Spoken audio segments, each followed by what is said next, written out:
Hey everyone, welcome back to JarDev.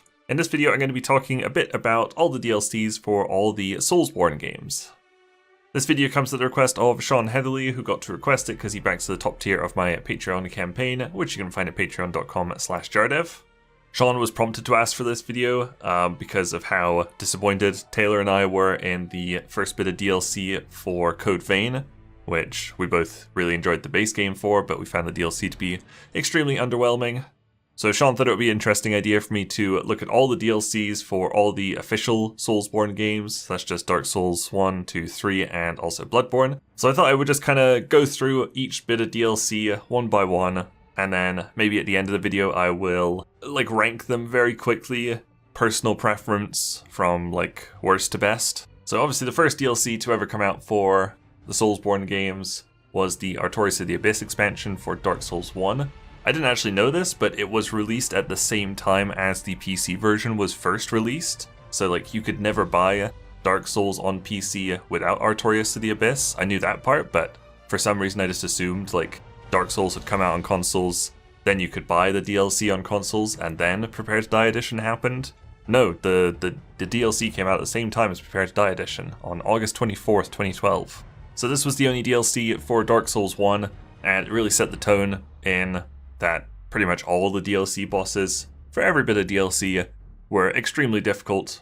Almost all of them are harder than any boss in the base game, and that really is the same for all three Dark Souls and Bloodborne.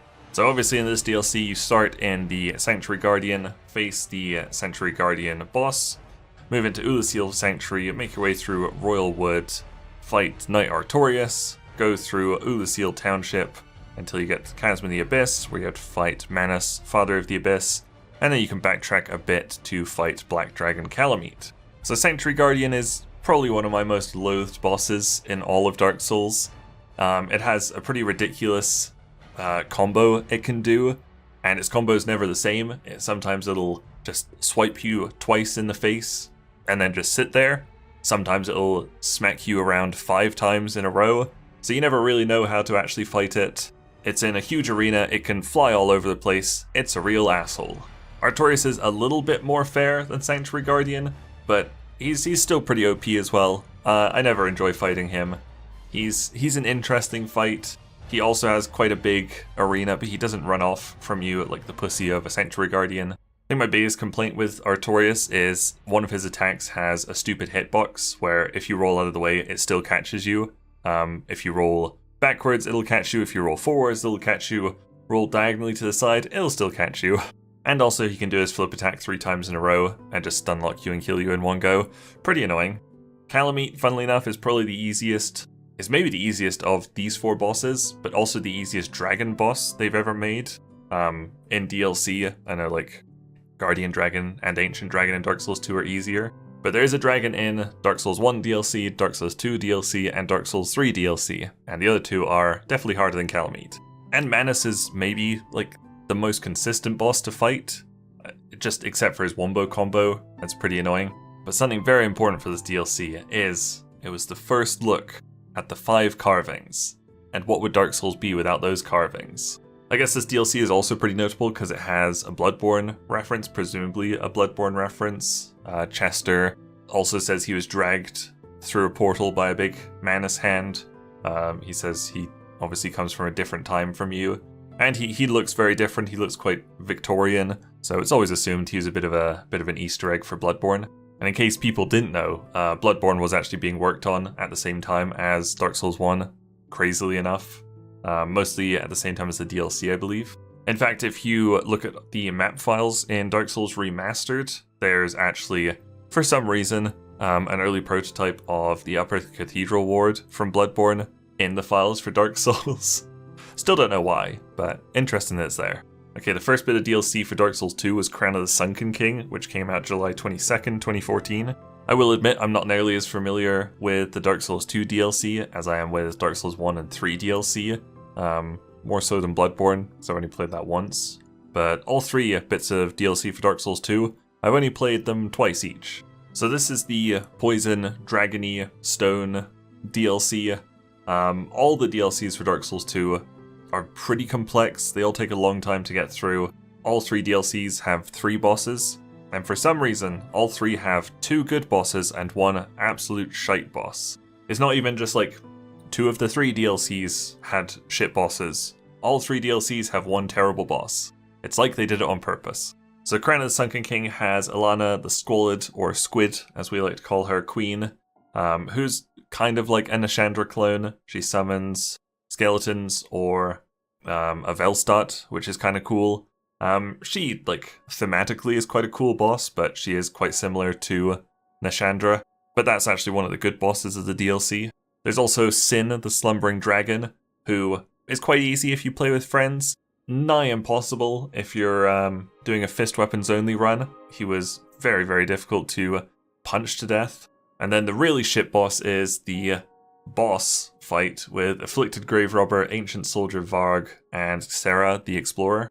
It's just 3 NPC phantoms that gank you. In speedruns it's called the Gank Squad. It's not a fun fight at all. It's really annoying and a waste of a boss slot.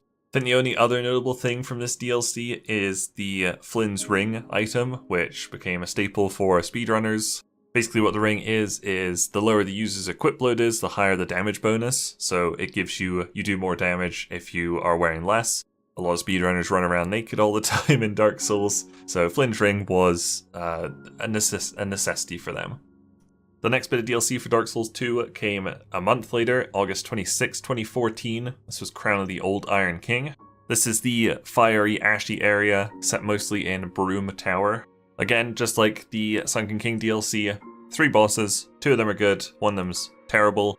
We start with the terrible one this time. It's a clone of the Smelter Demon. It's a blue Smelter Demon. He is resistant to magic instead of fire, maybe as well as fire.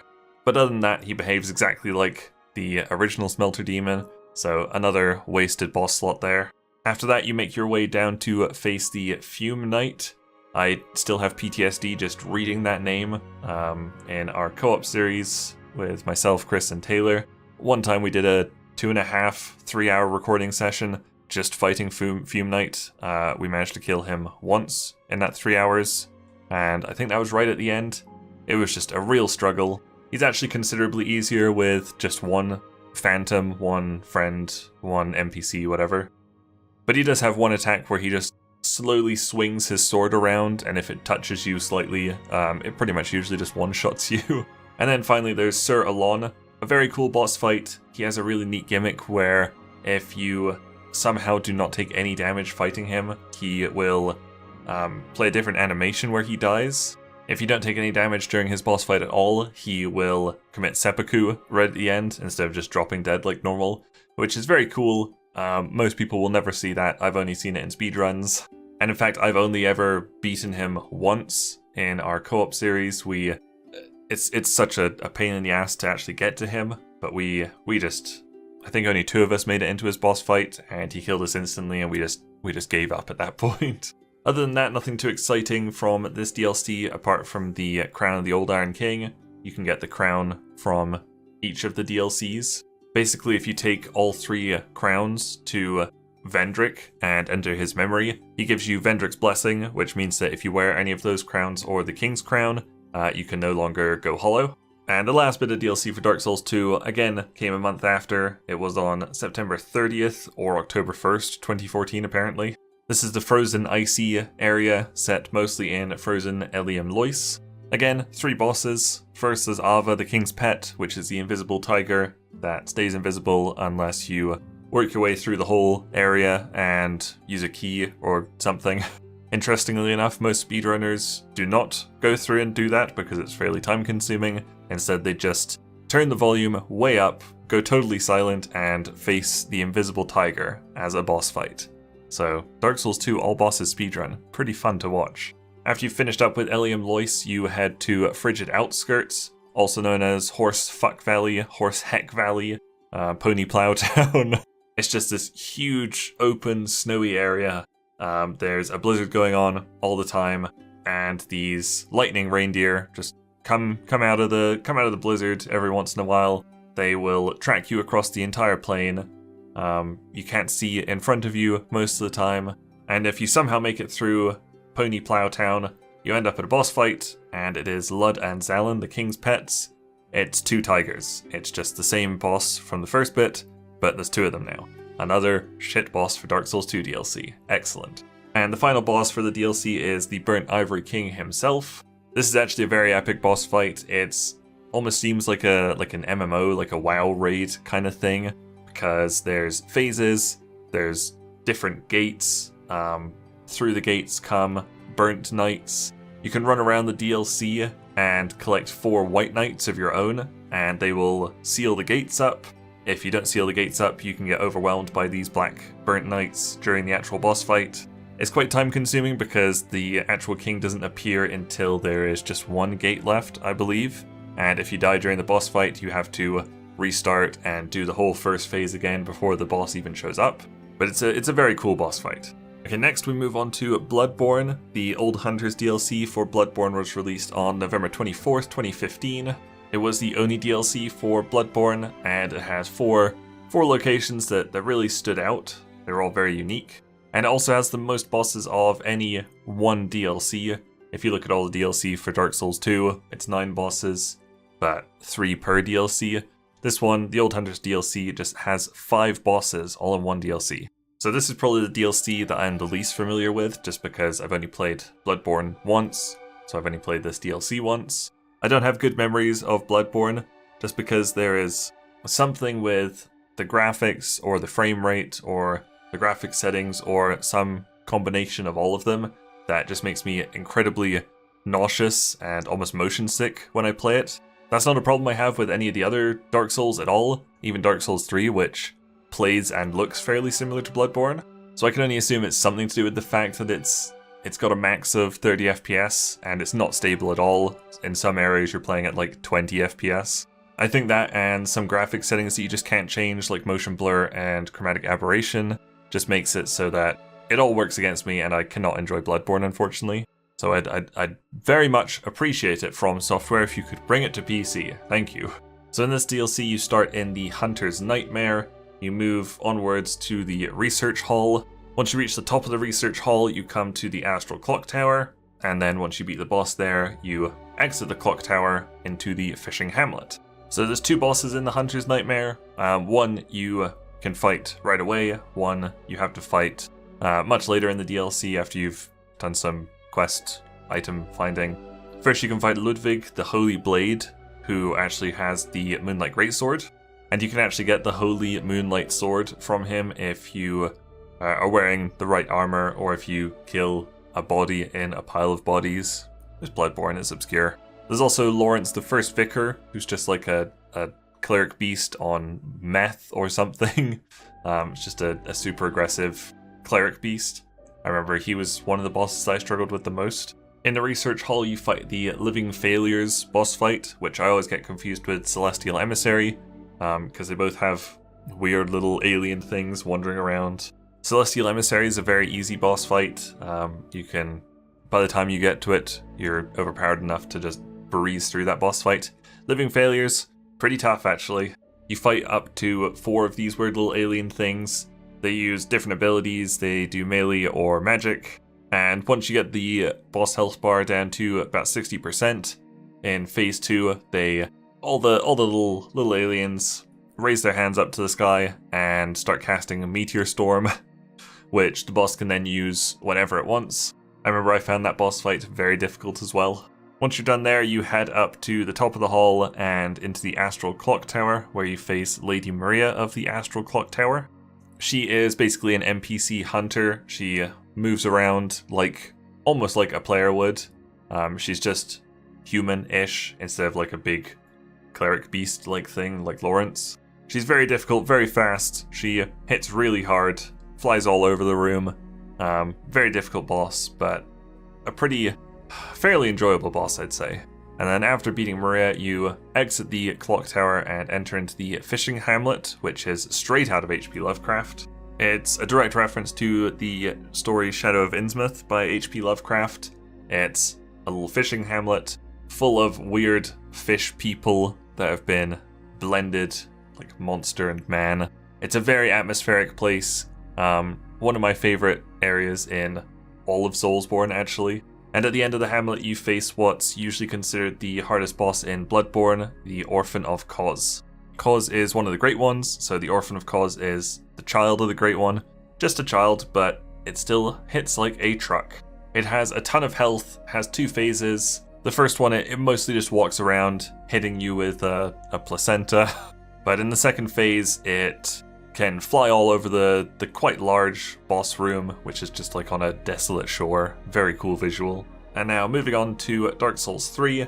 The first bit of DLC was Ashes of Ariandel, which came out October 25th, 2016. So this DLC really only added one area. It was all the painted world of Ariandel.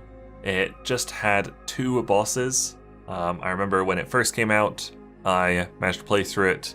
I think played through it blind in about 2 hours. I remember I was very disappointed when it came out because we'd been told Dark Souls 3 was the last Dark Souls. There was just going to be 2 bits of DLC, and this was one of them, a short 2-hour experience with just 2 bosses. And one of those bosses kinda sucks. Luckily the other boss is absolutely fantastic, one of the best bosses in all of Dark Souls, but I was still a bit let down with it when it first came out. I still think it's really too short even now, but I think it's very enjoyable. I always enjoy it, especially compared to a lot of the other DLCs that usually feel like a chore to play. Ashes of Ariandel is pretty fun. You can breeze through it pretty quickly. So the first boss is Champions Gravetender and Gravetender Great Wolf. The wolf is basically Sif. Gravetender is just a nothing NPC. He's got a lot of health. You usually just try and kill Gravetender before Sif starts attacking you too much, but kind of an uninspired boss, pretty disappointing. But the other boss is Sister Frida, who has 3 phases.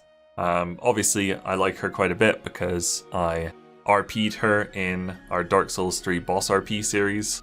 First phase, you just face her. She's pretty speedy. She can turn invisible. She can use ice attacks. She can basically teleport behind you and like slit your throat and one-shot you sometimes. But she takes a fair bit of damage. It's not too hard to burst her down fairly quickly. In stage 2, you face her doing the same thing again, but this time there's Father Ariandel as well. Luckily, the boss room is pretty massive, so if you've got yourself and a phantom in there, your friend can just kind of keep Frida occupied and you just beat up poor crippled Ariandel. And phase 2 is pretty easy. It's the easiest of the 3 phases. And then after that, you face Black Flame Frida. Once you finish phase 2, you get a Titanite slab. And I remember thinking, phew, thank God we've got through this the first time I played it.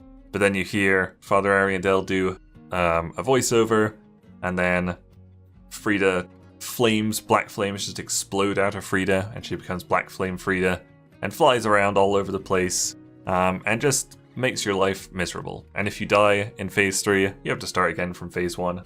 But anyway, she's a pretty sick boss fight. That's about it for the DLC. The only other thing of note was the Millwood set, which basically lets you cosplay as a Viking, which is kind of cool. And the final bit of DLC for Dark Souls 3 was the Ring City DLC, which came out March 28th, 2017. This DLC added 3 of the absolute hardest bosses in all of Dark Souls. I still say Midir is the hardest boss ever. And it was much bigger, took way longer to do than Ashes of Ariandel did, so it felt like a very fitting send-off for the Dark Souls series. I still hope they come back and do Dark Souls 4. I really don't know why they wouldn't. Nobody does Dark Souls properly. Please just come back FromSoft. I'll take Tanamura again. I'll take Dark Souls 2.4. So the Ringed City added the Dreg Heap and then the Ringed City. You make your way through the Dreg Heap, being snipped by horrible flying angels. Everything in the DLC does shitloads of damage.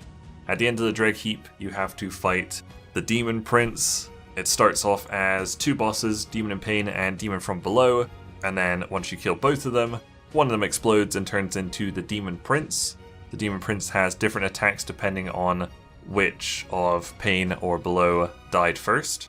Another massive boss arena, the Demon Prince flies all over the place, shoots down Armageddon level meteors all over the place.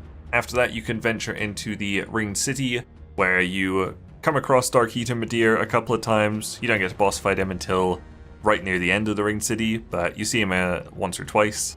Almost at the end, you face Half-Light, Spear of the Church, or if you're playing online, just somebody who's part of the Spear of the Church Covenant, or not part of the Covenant, because sometimes you just get summoned in for it, and you get to play the role of a boss in somebody else's world, which is very unique and very cool. If you face actual Half-Light, he's just a really annoying NPC invader kind of boss. The bane of a lot of speedruns. It's really unpredictable, got loads of different attacks. Once you're done with Half-Light, you head up an elevator and you go face Slave Knight Gale, who is maybe the second hardest boss in all of Dark Souls. He's really difficult. Huge health pool, goes into stage 2. He has 3 stages actually, most people don't know that, but the stage 1 lasts until he's at about 75% health, then he goes into stage 2, and right near the end he goes into stage 3 where he's more aggressive in stage 3. And stage 3 is also when all the lightning strikes come down. And then if you still haven't had enough, after you've beaten Gale, you can go fight Dark Eater Midir in another massive boss arena, and he is just super tanky. He can hit all over the arena. I've struggled with him many times. I think I've beaten him a few times. I think probably killed him like 6 times altogether. He's a nightmare though. And the only other thing of real interest in the Ringed City is the NPC Lap, who is an amnesiac, who actually turns out to be good old Patches. So holy crap, I wasn't expecting this video to be this long. Really quickly, I'm just gonna do like worst to best for all the DLCs. I don't really dislike any of them. Some of them have like more crap parts than others. So it's actually fairly difficult to rank them, but I'll do my best. I think going from worst to best, we'll start right at the bottom with Crown of the Sunken King. Just the gank squad is such a shit boss. Alana is basically just Nashandra again. There's nothing too exciting in it. Next, I'll put Crown of the Old Iron King, which has the kind of crap Smelter Demon. Again, 2 decent boss fights, but really difficult. Again, just nothing too exciting in it. After that, I have Artorias of the Abyss, the Dark Souls 1 DLC, just because some of the stuff I was talking about in the earlier part of the video. Sanctuary Guardian's just, he's pretty OP. Knight Artorias isn't super fun to fight. Overall it's great, but I just think the other 4 coming up are better. Then I have Crown of the Ivory King. It could maybe trade places with Artorias of the Abyss. I just didn't want to have all 3 Dark Souls 2 DLCs as the bottom 3. And maybe it should be lower because Horsefuck Valley is horrible. The Twin Tiger boss fight at the end of it is really lame. But the Burnt Ivory King boss fight is so epic that I think it has to be a bit higher, just because that one boss fight is really cool. Number 3, I've got Ashes of Ariandel. Like I said, I just love Frida. I like the idea of the painted worlds. I think in comparison to Ringed City, Ashes of Ariandel being fairly short and mostly easy to get through is kind of nice in hindsight. It was disappointing when it first came out, but as a full package in Dark Souls 3, I kind of like that it's a fairly short experience, topped off with a great boss fight with Frida. Number 2, I've actually got the Old Hunters from Bloodborne, mostly because I think the Fishing Hamlet and the Orphan of Cause is just such a cool area. I love the boss fight on this desolated beach with this weird milky moon up in the sky, rain everywhere. Really great sound design in this area too. Yeah, this DLC is really just as high as it is just because of the Fishing Hamlet. And Lady Maria, she's pretty cool as well. And finally, I've got the Ringed City, because when they announced the Ringed City, they hadn't talked about what was in it or anything. I remember reading online that people were hoping that there would just be this one optional boss that was really, really difficult to fight, almost impossible, but as long as it was optional, no problem, you know? That would be kind of fun. Make it a real challenge. And they did with Midir. He is really difficult. Like I said, I think he's the hardest boss in all of Dark Souls, but totally optional. You can skip him. You don't really get anything for beating him. The only thing you get is the Spear of the Church Covenant, and like I said, you can sometimes be part of that Covenant without being part of it. You can still become Half-Light, even if you're not in the Covenant, weirdly enough. And story-wise, God, I didn't even talk about the story for like any of these DLCs. It is the end of the world. It's got some throwbacks. Nothing as blatant as Anor Londo in Dark Souls 3, which I still hate, because it's just fan service at that point. But there's nice little references to other Dark Souls, which makes sense thematically because it is the end of the world. All the timelines and worlds are converging. Anyway, I've just talked about Dark Souls for almost 50 minutes. Jesus Christ, I had no idea I could talk about Dark Souls for that long. I'm sure this video is cut down a little bit, but I'm just looking at my recording. It's approaching 50 minutes now. I'm tired. But I really do love Dark Souls. I wish I loved Bloodborne. I'd love to play it on PC. I know you can do it with PS Now, but then you're playing at like 720p 30 FPS with a bit of lag as well. Perfect. Anyway, I hope you enjoyed this big old Dark Souls talk. It's refreshing to me that I know how passionate I am about it, because I can talk for almost an hour about it. Thank you guys very much for watching. Make sure you leave a like and subscribe if you enjoyed this, and I'll see you guys later. Bye!